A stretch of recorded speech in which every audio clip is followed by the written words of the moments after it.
Hey guys, welcome back to Home Built, and today I'm going to hopefully get a lot more of this booth buttoned up. I don't know if I'll finish it, but I'm gonna get close.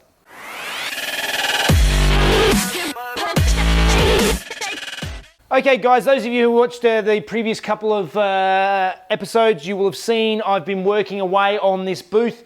There's still quite a few sheets not done, so the first thing I'm going to tackle is finishing off the ceiling over here and that back wall.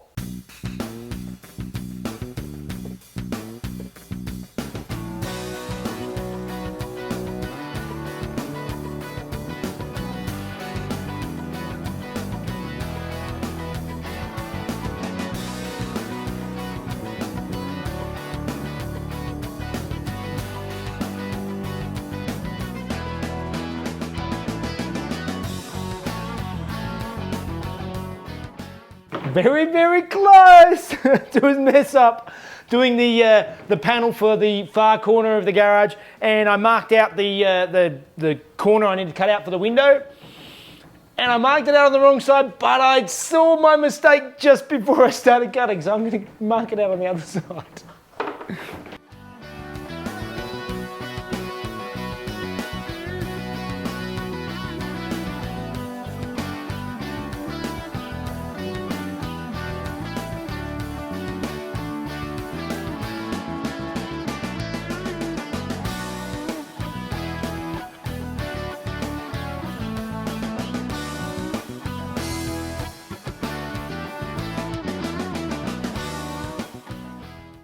All right, sorry about the lighting. It's quite dark in the booth and quite bright coming through this window, but what I've decided with this window, I wanted to keep the light in this booth and keep this window if I could, but I needed a way to seal up this end of the booth, and I didn't want to sort of ruin the windows that are already here. So what I'm doing is I'm going to leave these external windows, and actually just looking at them now, I might give them a bit of a clean before I seal them up, but what I've done is I went to my local glazier and bought a piece of glass the right size. I was going to look at doing it in Perspex or something like that, but Perspex is actually really expensive.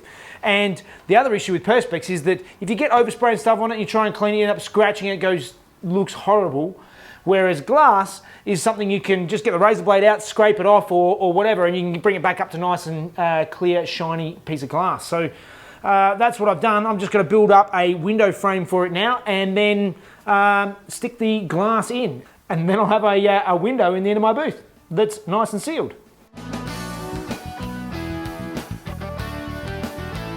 All right, you can see back here I've made a really quick, dodgy window frame.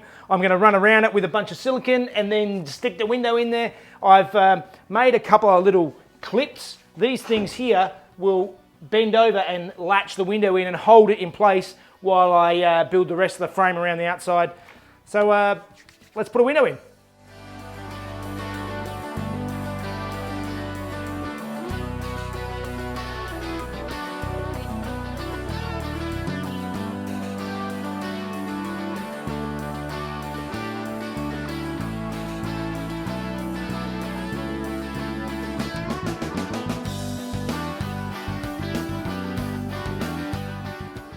And I have a sealed window. It's not pretty, but it does the job, and that's all that really matters. So now it's time to see if I can button up the other end of the booth where I did that 100mm trick last week.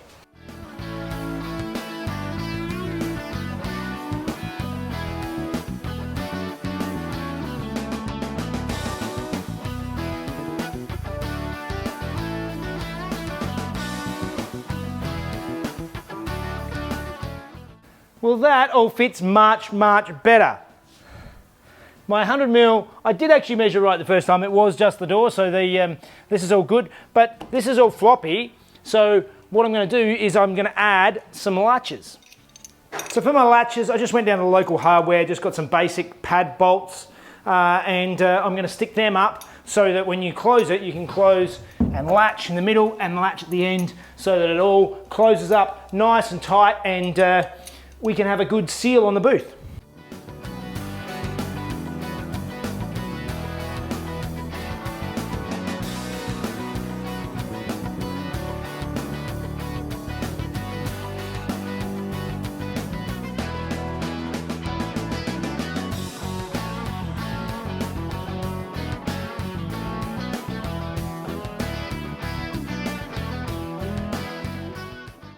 Now you can see the doors latch at the bottom and also at the top, so it holds them nice and firm. And I just put a door handle on this door and we'll be cooking with gas.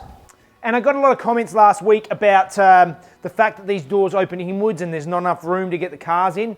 The fact is, if I can't move the car all the way to the back of the booth and close these doors and then center it again, there is definitely not enough room to paint it in here, so the car is basically going to be too big. I'm never going to be able to paint an old Chevy Impala in here. It's just not going to happen. But it's good for the cars that I generally like, small cars anyway. That's my sort of preferred thing, so they should fit in here well. And also, you did notice when the 911 was in here, I have the compressors and saw bench and all this sort of stuff in the back of the booth, so the 911 could have gone back another metre or more. So there's plenty of space. There was also concerns about egress and getting out of the car, getting out of the booth. The personnel door opens outwards. There's not going to be any locks on these doors either, so I'm not super concerned about that. It's more about having space in my garage and the best use of space. And if these open out, it then makes it harder to get sort of around the place, because these are going to be open 99% of the time. So I'm happy with my decision to make them open inwards. I think it's the best use of space I have. Now I'm going to put the door handle on this door. I'm going to mount it quite high, I think, mostly because it'll also give me some room that I can get a car very close to here, but usually by the time it gets up to about this level, you're talking the roof line of the car where a car tucks in a bit more, so the door handle is not going to be the limiting factor as far as width goes. So, all right, let's start mounting a door handle.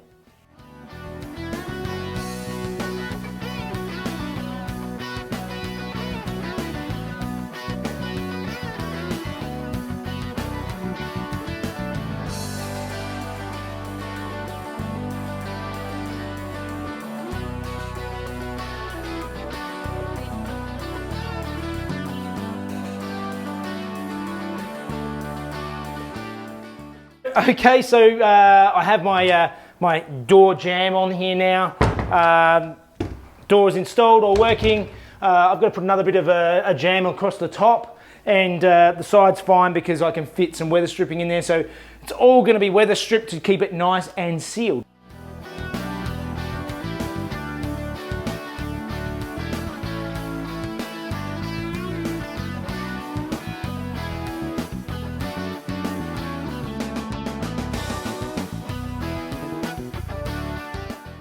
Alright, and you can see up here, I've actually mounted these 45-degree angles that I've ripped down, and I've put them all around the top edge of the booth.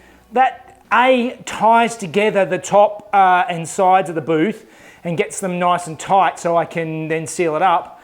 But it also gives me a mounting place for my LED lights, and I'm going to reuse the LED lights that I had in the old booth, and I'm going to add a bunch more to it.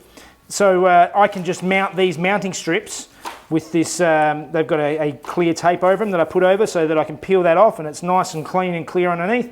I can mount them up onto these strips all the way around the booth and have some good lighting ready to roll. And the last bit I'm going to do structure-wise for this booth is all of the joins that don't have a stud completely behind them. So the inner wall all has studs behind all the joins, so there's no gaps where I'm going to have issues with dust and stuff coming through. But these, because I've only got the steel reinforcings just top and bottom, I've gone and bought a bunch of this strapping stuff. Just it's 11 by 42 mil timber, and I'm going to glue and nail this all in over all of the gaps where the potentially could be movement. To tie it all in, I'll do it all on this side, the end, and on the ceiling joints, and then I should hopefully have a nice, tightly secure booth. At least once I go around and put the sealer around all the edges, it should be nicely sealed up, and that's what we want.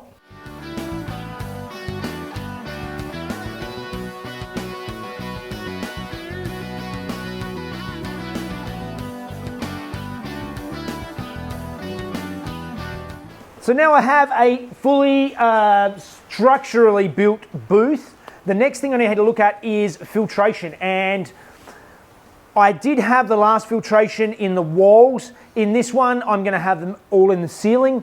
It would be good to have sort of air coming in low and going out high, or vice versa. But in this case, it's just much easier to get everything and keep shed space, so I don't have to use any of the external space on the walls. I can do it all through the roof. I've got that mezzanine level up there that I can get up there and put the filters and have all the fans and everything permanently set up. So that means cutting a couple of holes in the roof. I am going to put the inlet on on this front left-hand side of the booth, and the rear right-hand side is where the extraction is going to be. So let's start marking out and cutting some holes.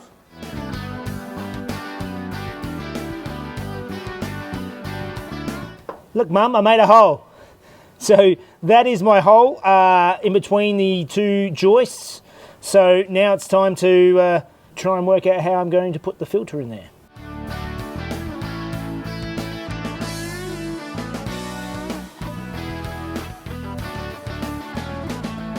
Okay, my hole is cut. Now I'm going to rearrange the old framework from my old filters and get it so I can mount up my filters into the holes.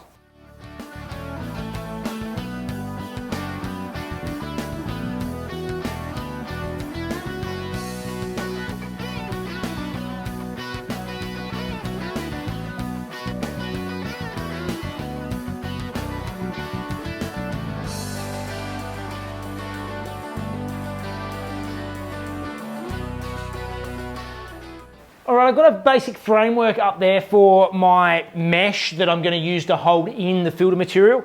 And what I'm doing now is I'm starting to mark out some panels to actually make the ducting for the fans. So let's start cutting out some plywood and hobbling something together that hopefully resembles a nice sort of triangular type box. I'll show you what I mean.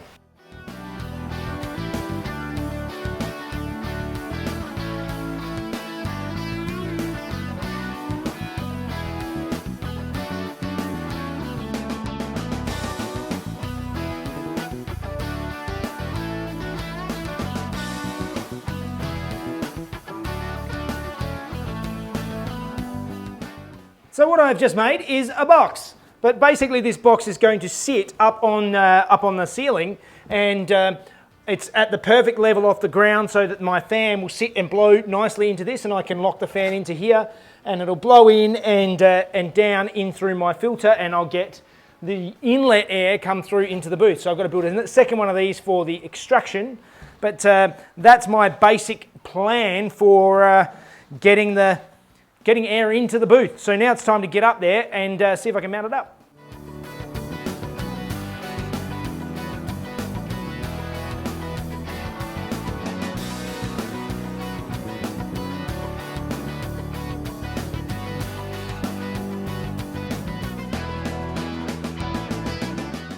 The whole box is all in, ready to go. So now I'm going to cut out some filter material, put my filter material up and put the lower mesh in, and then I've got my filter ready to go.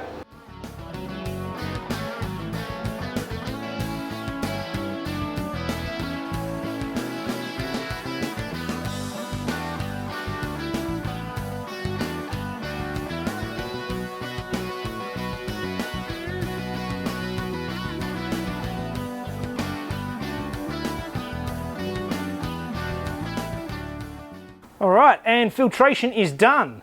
So obviously my filter sucks up through the fan, goes through the flexible hose, and I've venting it out one of my whirlybirds on the roof. So it's completely enclosed, it goes out nicely hidden into the garage. I think that's a good solution for me anyway of extracting my fumes. The next and sort of last big step to take is to do the lighting. Now I'm going to, for starters, reuse the lighting that I had in the tent booth, which is just the strips of LED lights. I've already got them mounted to battens. I might have to modify them slightly, but I'm going to put them up onto these angled sections all the way around the top of the booth and see how they go.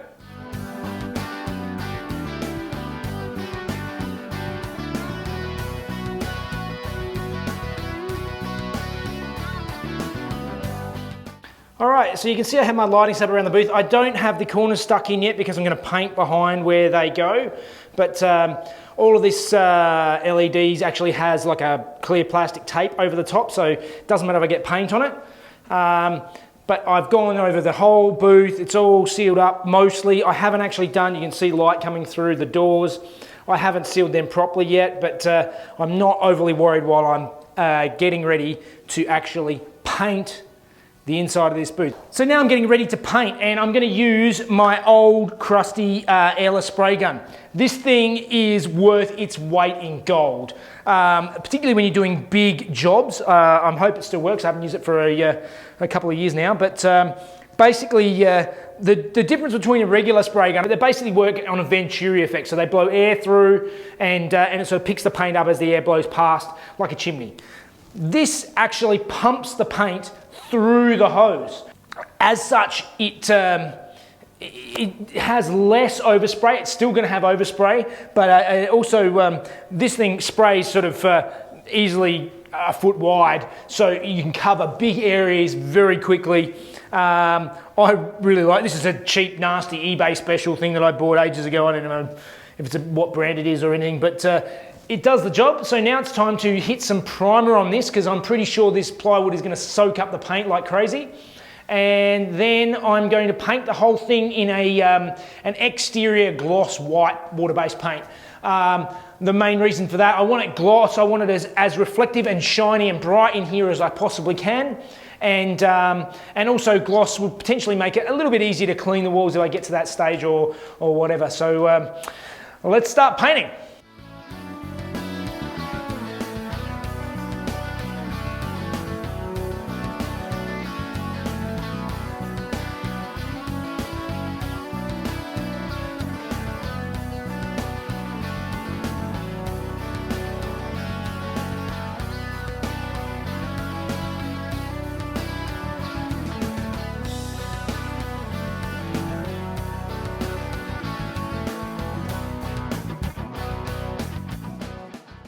And there you have it. I have a finished spray booth. Now there's a couple of bits and pieces I still need to touch up. I'm going to put some weather stripping around all the doors so that basically they seal in the air. And also I've got some rubber weather strips that go on the bottom of the doors as well, so that should seal around there. I've also got a strip of sort of rubber that I'm running all the way around the bottom of the booth, which I'm going to glue down so that I can actually wet the floors and not worry about the water getting underneath and rotting the timbers and that sort of stuff. But I'm tidying up some of the lights and stuff. There's a little touch-ups to do, but essentially the lion's share of the booth is done, which is fantastic. It's a job out of the way, and that means that hopefully on Monday I can actually bring the Alpha in and start looking at that. Oh yeah. Anyway, I'm definitely out of time. This has been several days of work, all sort of in between my other films. So that means it's time for Fun Facts with Mrs. Jeff.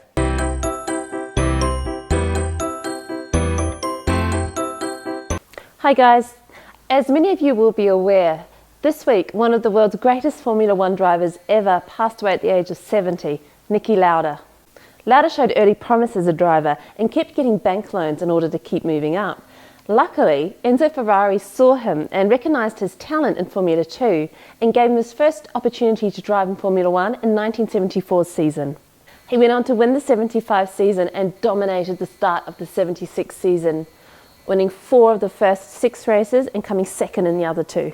A week before the 1976 Nürburgring Grand Prix, Niki urged his fellow competitors to boycott the race due to his concerns over the safety arrangements on the huge track. However, most of the drivers wanted to continue to race, so the race went ahead. On the second lap, Lauda's Ferrari swerved off the track into an embankment and burst into flames. Some of the other drivers managed to pull him clear, but not before he'd suffered severe burns to his face, his head and his lungs. Amazingly, he only missed 2 races and returned 6 weeks later, narrowly missing out on a win of the 76 season, but he did, however, go on to win the 77 season. He then went on to leave Ferrari for Brabham and then he joined McLaren, where he went on to win his third Formula One title in 1984. He truly was one of the greatest Formula One drivers of all time. All right, the booth, that's been multiple days of work that I've just sort of been filming in the background, but it is mostly done, as I said. There's a few little bits and pieces to touch up to do, but that is looking great, and that's going to be a fantastic addition to the garage moving forward. I know a lot of you are waiting for the 911, as if you did watch my update video, I will be starting the Alpha on Monday, but the 911 engine is going to be done sort of alongside of the Alpha. I want to do both together so that if I've got a stopping point on the Alpha, I can move on to the 911 and so forth. So it is getting done. It is getting done. You know, when I hear you talking about the paint, and you've done an amazing job, looks fantastic, I'm just like thinking, when are you going to channel that energy into the bathroom? He knew I was going to bring this up. Yeah, maybe, Anyway. I'm busy. Yeah. All right, guys. As always, if you want to help us out, head to Patreon. You can watch the videos a day before everybody else.